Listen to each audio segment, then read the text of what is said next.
Last 2017, pista ng pelikulang Pilipino, premiered its movie, Tula Para Kay Stella, which grabbed audiences' attention and money. But unfortunately, some of the attention it got resulted in negative feedback or opinions. Some even claiming this movie as a rip-off of 500 Days of Summer. While it may be unfair to compare a Hollywood-level movie to a local indie film, this will be a critique on storytelling or writing. And writing doesn't cost money, it costs time. And a couple brain cells.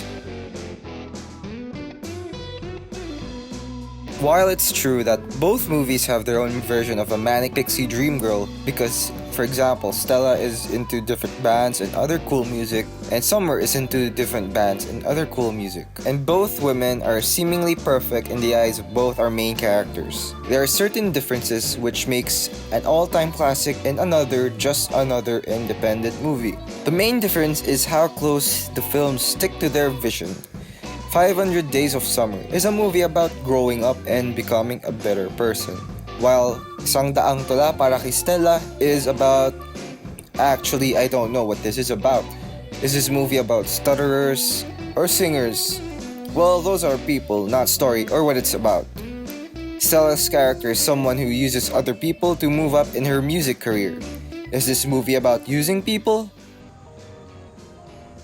Kasi lahat ng taong lumalapit sa akin, ginagamit ko lang. Si Pari, si Hunter, ikaw muntik na. Ayaw kitang gamitin, hindi ko naman gagawin sa'yo. Probably not. Okay, so it must be like 500 Days of Summer, about moving on and growing up. Well, let's talk about that in a minute. So why was 500 Days well received and Tula wasn't as much? It's because in 500 Days, anyone can be Tom, anyone can be Summer.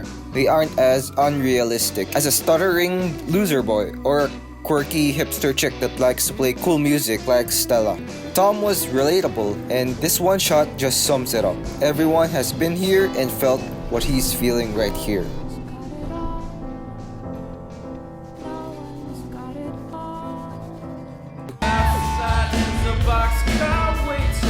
It felt like Stella just saved Fidel from his loserness. Not in a way that he earned it or anything. I mean, I thought she uses people, so why would she be the one to save his life?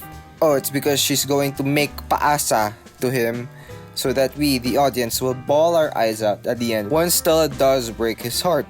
Because that's what makes a great movie, right?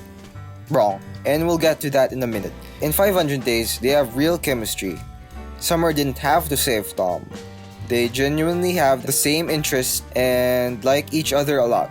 In Tula Para Kay Stella, the movie was trying to project a supposed happy ending. It's implied that Fidel might have moved on from Stella.